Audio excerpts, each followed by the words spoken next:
Cool, I think we are live. So for this Remarkable Mark live stream, we'll go over how to write integration tests for html-react-parser, which is an NPM package that I'm a maintainer of. Cool. So the reason why I would like to write some integration tests is because this is usually unit tested, but recently there was a feature request that was added, which almost broke the UMD bundle build. So since I'm here, I would like to take an opportunity to add them.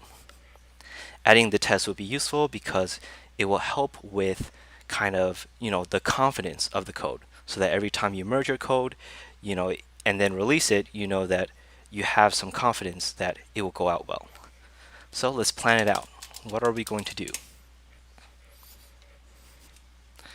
So our plan for this is, of course, we want to write integration tests. So we're going to first have the integration test that gets run after the UMD build gets run. Currently, since the integration test should pass as it is, this isn't TDD or test-driven development.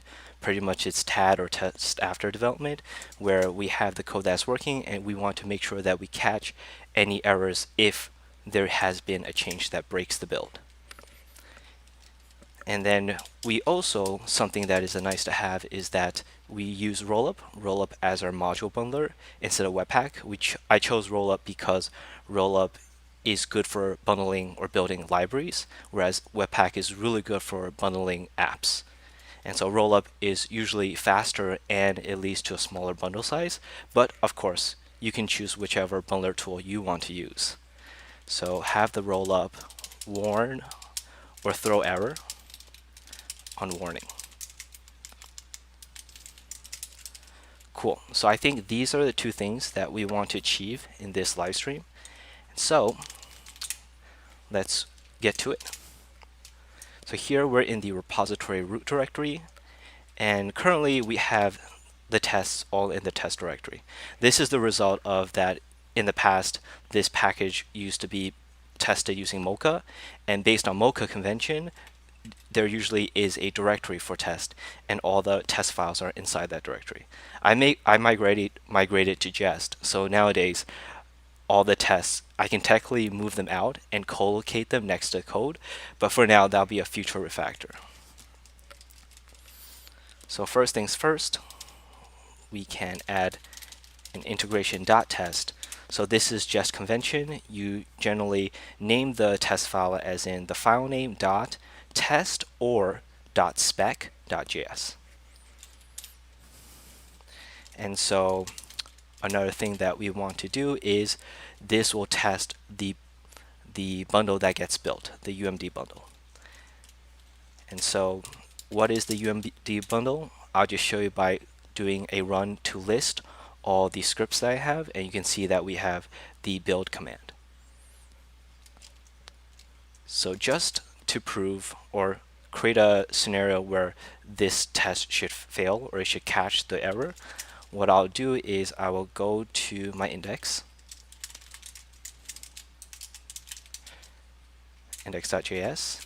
and to replicate this I can just do something like this. Exports dot, and anything should suffice.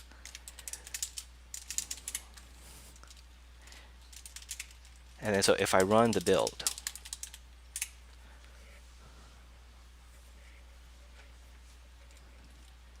you'll see that what Rollup does is with the export syntax, it will now take the module.exports and then turn it into a default, which will break the default bundle. And so just to show you how that looks like,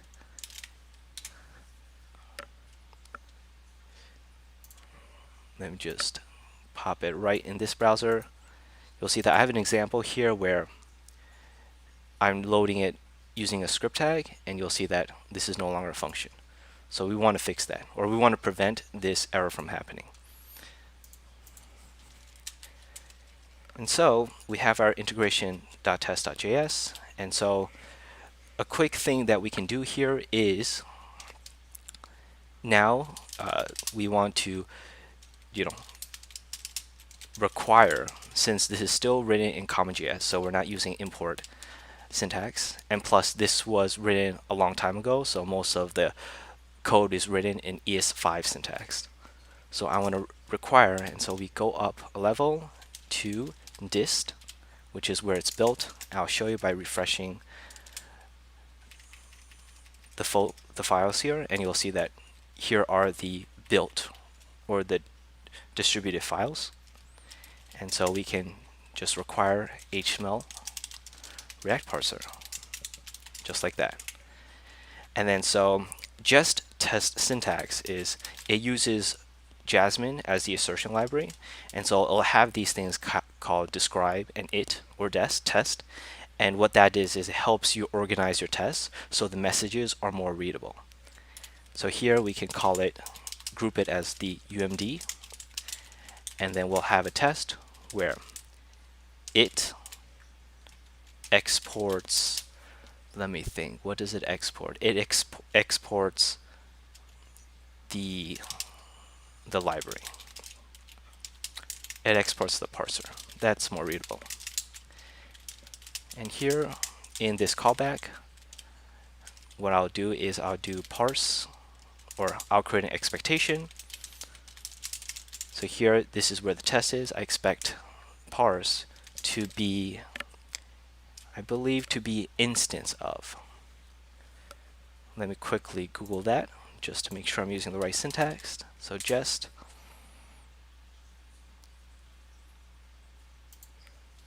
I'll check up their API. We're over here. And then we want to look at the expect reference. And then let's see, it should be to be instance of class. So because I already have unit tests that test the actual parser, so here I'm just checking that the exports look good. So do to be instance of, and then here we can say it's an instance of a function. So here, as you can see from the test, as it gets run by Jest, it will read out to UMD exports the parser, and it either pass or fail. So here, let me also create now a command or a script in package.json for the integration test. As you can see, we have existing tests over here. And so let me just copy this, create a test :integration.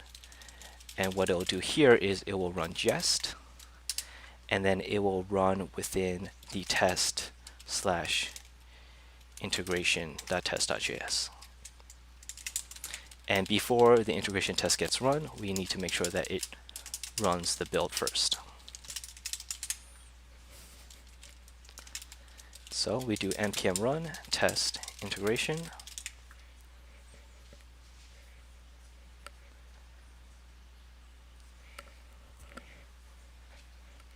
And we should expect it to fail. It's still building, or just finished building. Now it's running the test.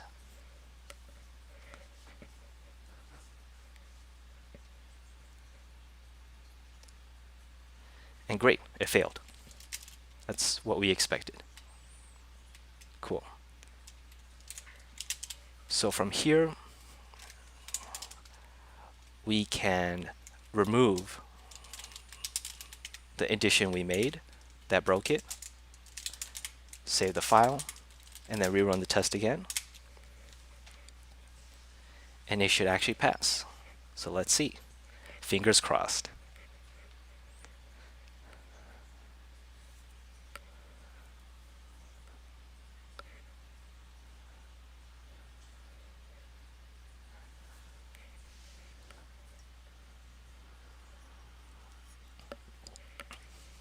Nice. Here we see it passed. So you can see from based on the way we wrote our test, you see how it's grouped under UMD, and for each it or test block, it will have this message. UMD exports a parser, etc., etc. And so from here, we can do a bit of refactoring to organize it. I think in case if we ever add more integration tests in the future, I would rather create a directory or a folder to contain all the integration tests. So what I'll do here is I will go back to this test directory, and currently we have an integration.test.js. What I'll do is I will move this into its own folder and then call it index.test.js. Let's do that. Replace the buffer with the update file. This looks good. Go to my package.json scripts, and then here I can just leave it like this since it's a directory, or add a trailing slash just for readability so that you know it's that directory. And so just running the test again to make sure that it is still passing.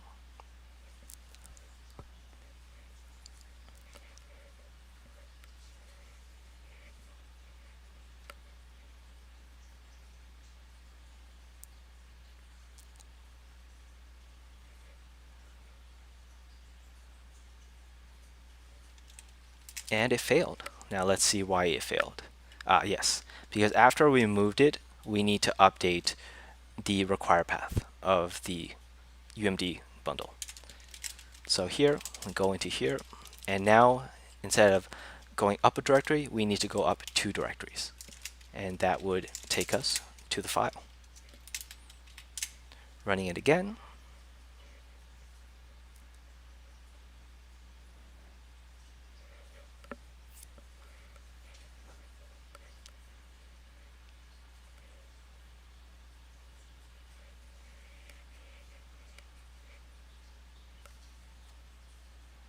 And it passes.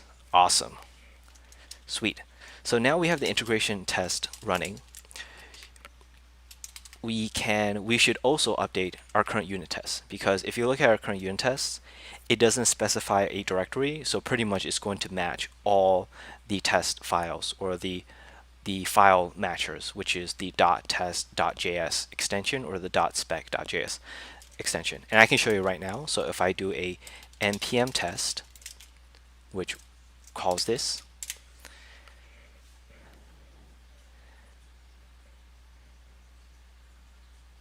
you'll see that on that first line, it is also trying to run the test integration index.test.js, and we want to ignore that.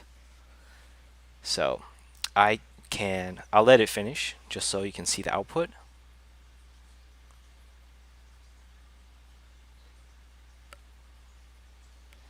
You'll see that the coverage reporting is also a bit weird, because given that it's an integration test, I wonder if it's like going into node modules. You can see as here as well on this line is also like trying to include the node modules in the coverage report, which generally we don't want to. Those are third-party dependencies.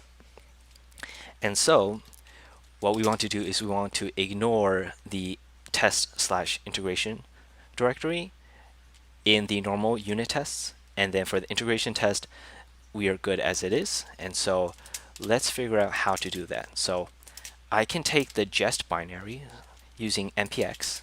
npx will run the local node module binary that's installed in your project. And then let me just look at the help.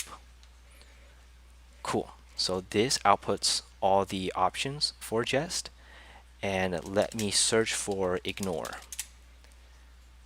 Okay, let's go backwards. Okay, cool. So this is back to the jest options, and we see there's watch path ignore patterns. Let's see, is there anything else? There's transform patterns, test path patterns, ignore patterns. So I think we can go with test path ignore patterns, because as we can see, it says an array of regular expression pattern strings that are matched against all test paths before executing the test. So I can make it ignore test/integration. Cool. So in the test coverage, I will add this and then test/integration. And let's see if this works. npm test, running it again.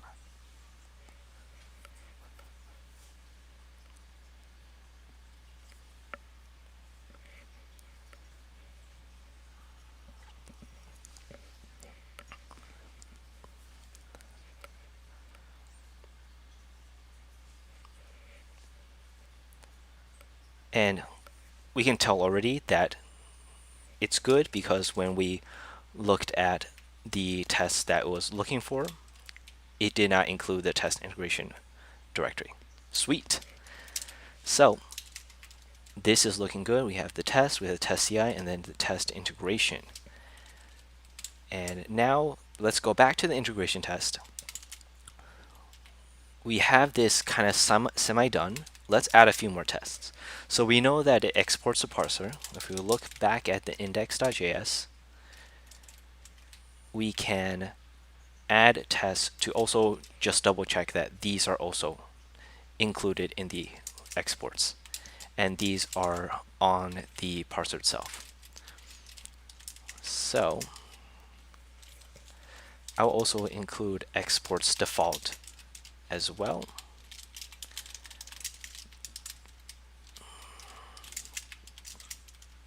This is just to make sure that it's compatible with ES module syntax as well. If you decide to do import instead of like what you see on the line above, then do, parse from. And this is generally the pattern we want to go towards. But currently the Node.js still supports CommonJS. Cool. And then what are the other ones? We have the DOM to React, HTML to DOM, and attributes to props. Cool. So we can do that.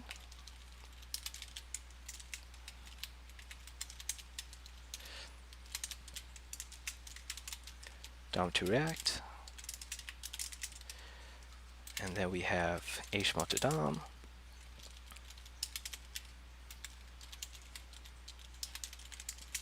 And then finally, we have attributes to props.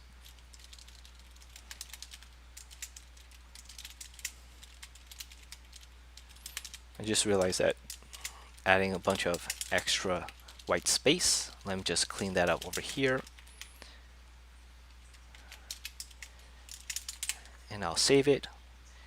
I have Prettier set as the default linter that updates based on autosave after I save it, so it should be updated correctly over here. Sweet, it looks like it did. And so we have these tests. Is this enough? I believe this is good enough. We can actually, let me think, we can add, let me just run the test first just to make sure that everything still looks good. So now it's running.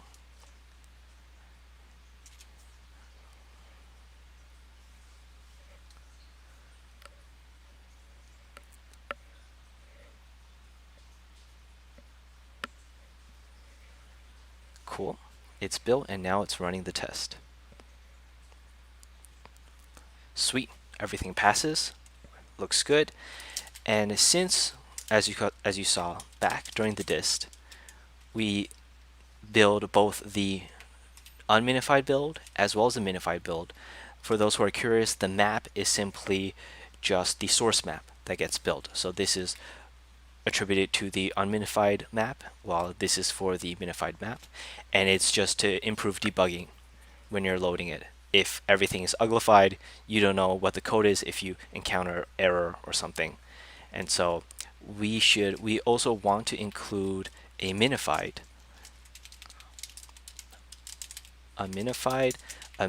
tests as well. So what we can do here is, let me think, instead of I can copy and paste this. I was thinking instead of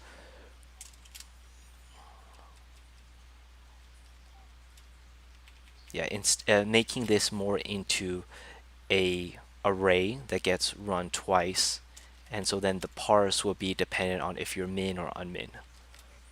Okay, let us actually try turning this into a loop so that we can keep our code dry or don't repeat yourself. So let's look back into the Jest documentation. Let's look at the globals, since this is in the describe. And so there's the describe each, which we can pass in a table. And table allows for either an array or a string. So if we do an array, we can do this and it'll run the test for each one. So let's try that. So describe.each. Delete this, and so it will be a table, and then it will be called. So here is where we pass in the table.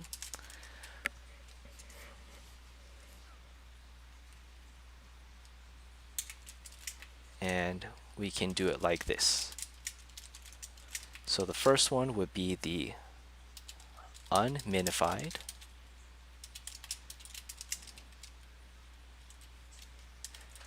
Minified. And I will add it here. So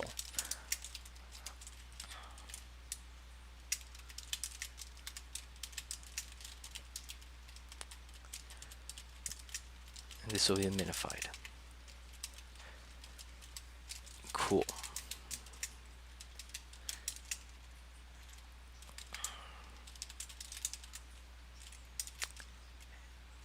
And so here, let me update also the message or the name. So the way we do that is UMD, and then we can just take the string. UMD. Cool. And then pretty much it's based on the order of the arguments that are passed. So UMD %s, and this will be the first string. Here is the type. We don't care. I'll just add a underscore, as that's just like convention from TypeScript to say that we are not using this variable, but we need to pass it in order to get the second variable. And the second variable is the path, the required path.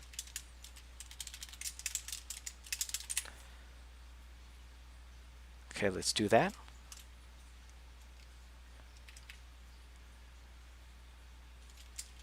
Okay, cool. And then let me run the test.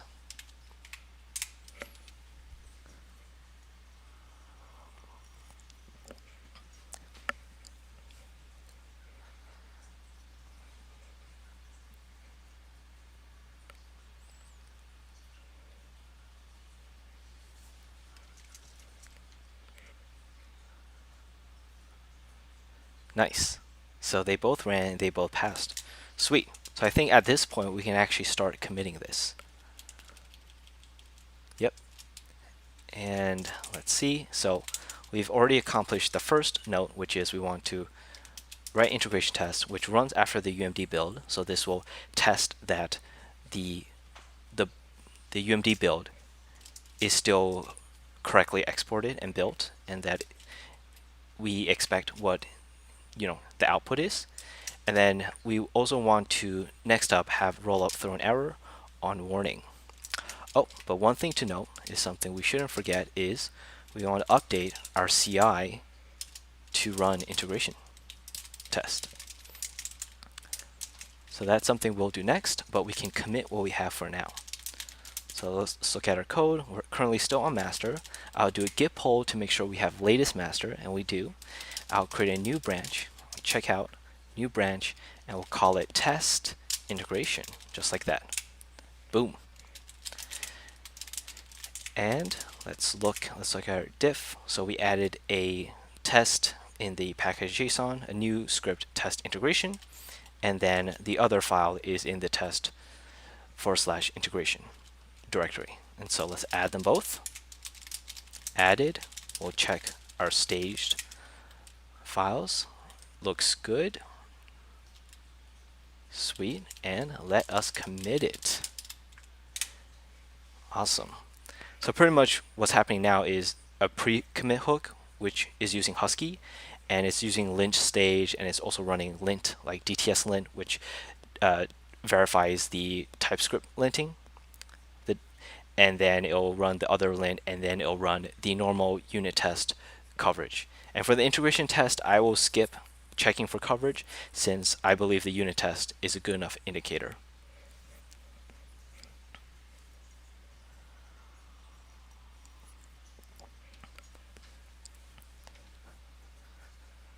Cool, and now it is running the unit test.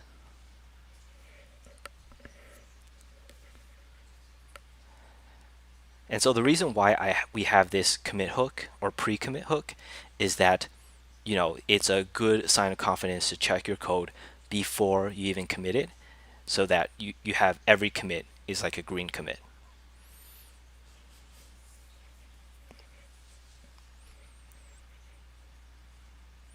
Cool, nice. And here we have it, so we can add our commit message. So I'm using conventional commit, and what conventional commit here is that it uses a particular syntax, which is your type, parentheses scope, and then your message, your commit message. And what it's doing here is it helps with the release process. So conventional commit here, when I have to do a publish or a release, based on the git log or based on the git commit messages, it'll know how to bump your package based on the semver or the semantic version, and it will also automate the generation of a changelog based on the commit convention. So that's the reason why we use it here. And so here, test integration, add tests for the UMD bundle. Cool. And I think that is good enough. We can look at the code that we written. Seems all good. And save it. Awesome. So this one's checked off. Let us now do the next thing, which is update CI to run integration test. So previously, CI, or our continuous integration, we were using Travis CI, and Travis CI was good. But however, recently Travis CI, the queue times were super long, so I actually migrated the CI to GitHub Actions, and it's actually super nice. So I would definitely recommend that if you are interested in checking out GitHub Actions, to use it. And so in GitHub Actions, pretty much if there's a .github directory, and in that directory there's a workflows directory. And here, pretty much this is the YAML file that defines the build, the CI build. Yeah, if you're interested more about like migrating a Node.js or npm package from Travis CI to GitHub Actions, I actually wrote a blog post on it. You can check it out on remarkablemark.org on my blog. Cool. And so, as you can see here in the steps, here are all the run commands. And so what we can do is we can replace this final run, which in the past I added this just to run it to make sure that the build gets run, and then I can look at it in the logs if anything changes. But here we can add a test integration that runs after test CI. And I think that is the only thing I need to do. Yep. So I can mark this with an X, and then actually I didn't need to save plan.md. We'll ignore it for now and keep it untracked. But that's the only thing we need to do. Of course, we'll commit it, and then once we push our branch, we'll see if this worked for real. So let's add it.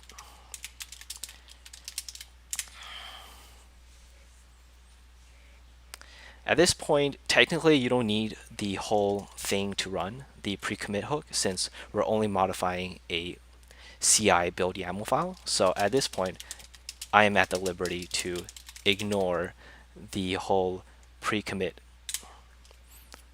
since we don't need to spend like a whole minute just for it to run. So this is for CI, and what we can say is replace build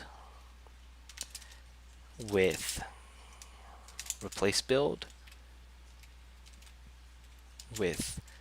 test integration. I think actually it's easier to do this. Run test integration instead of build.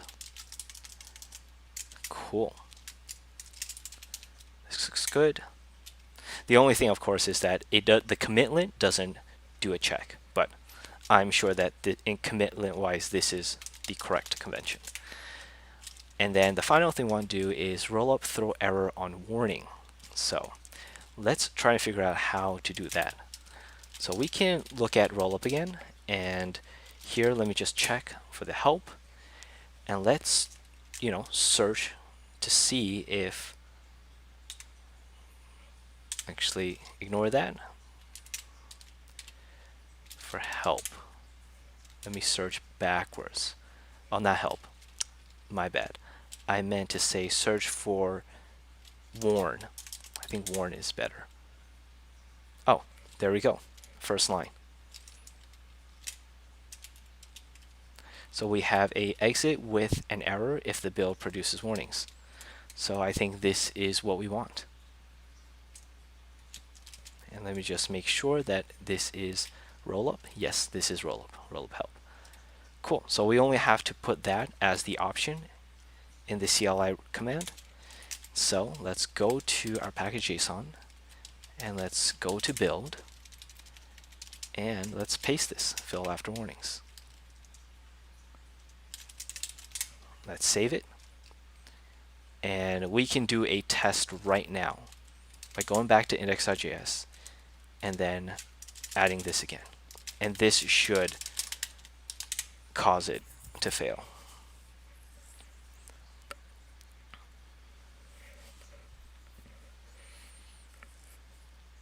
Beautiful. Nice. So that looks good. And then just checking, without it, it will not have the npm error show up.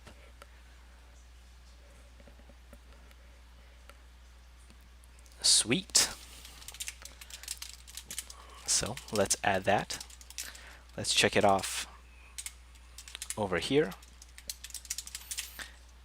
And let us add package.json. Just checking the cache files that are staged. Looks good.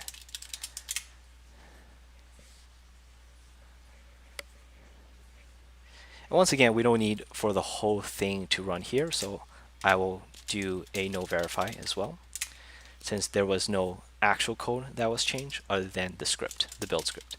So here the scope is, the type is build, and the scope is the package.json. So what we'll have to do is add fail after warnings to rollup build script.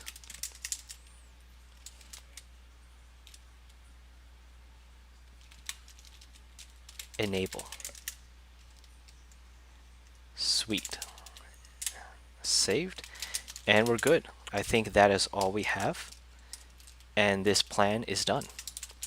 So we can delete the plan.md, and if everything looks good, I can push it and open a PR.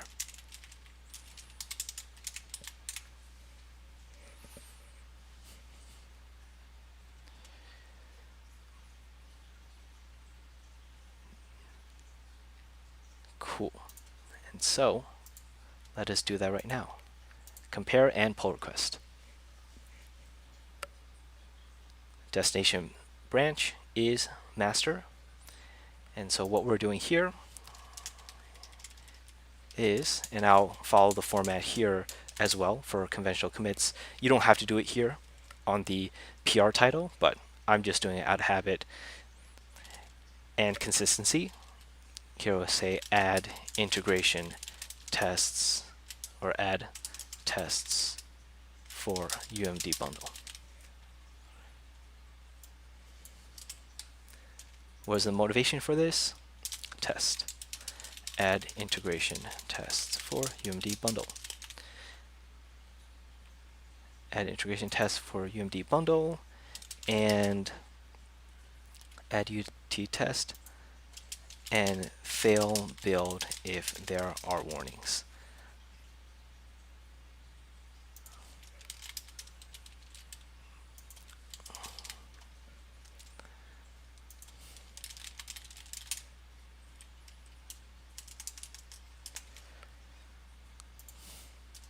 no integration tests for UMD bundle, and rollup build does not fail if there are warnings. This is the current behavior. The new behavior now is added integration test for UMD bundle, rollup bundle fails if there are warnings. Perfect. And in the checklist, we have tests. We didn't really update any documentation. We can delete that. And we did not add any types. Cool. Looking at the preview one last time. Looks good. I'm just reviewing my work real quick. Yep, looks good. Let's create the pull request. Bam. Sweet. And generally, if you're working on a project, you'll be adding other people as reviewers to your PR. But for me, since I am the sole maintainer, of course, help is always welcome. If you would like to help maintain this, that would be greatly appreciated. But for now, I'm not really assigning anyone. We should be good here. And in terms of filters, in terms of labels, I will leave it blank just for now. Cool. And all that's left is, as you can see, the initial push build passed. So you can see that the build as well as the coveralls or the coverage passed. And now it's just running the builds on the pull request itself. And we can look at it as it's going, in case you're curious.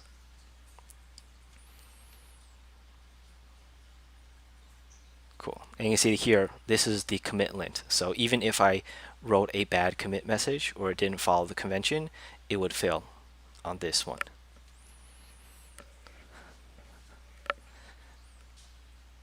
And yeah, and this is also another big benefit of GitHub Actions.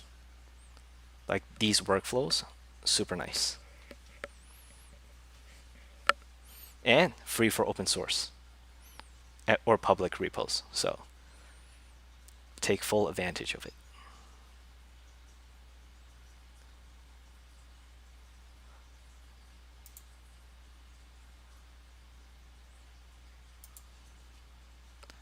Cool. So I think they have all run successfully. As we can see, I also use the size limit action. So this is super nice as well. Pretty much it tells you if your bundle size increased or not, since I also export a UMD bundle. And you can see no change, and also runs on a headless Chrome browser on 3G versus Snapdragon network, just to see like the time it takes to load the bundle itself. So this is super nice for just like JavaScript performance testing. If you're interested on something like this, once again, I wrote a blog post on it on remarkablemark.org. Feel free to check it out. And coveralls shows coverage is 100%, no change. Perfect. So let's merge it, and we should be done.